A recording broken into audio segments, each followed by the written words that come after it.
I have a data source here that contains records of patients from my private practice within the patient's medical records data table shown below. My goal is to connect this data to the data agent so I can get LLM-powered insights about my patients.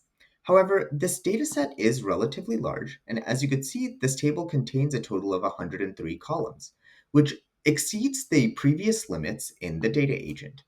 However, I could go ahead and go into the data agent, click on Add Data Source, click on my lakehouse that we want to work with, and hit Add.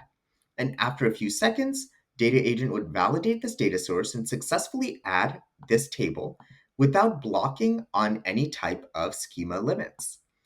And I could even go further and select this table as an input to the data agent.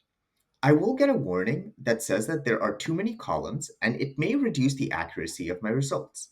Regardless, I could select this table anyway and start asking questions about my data.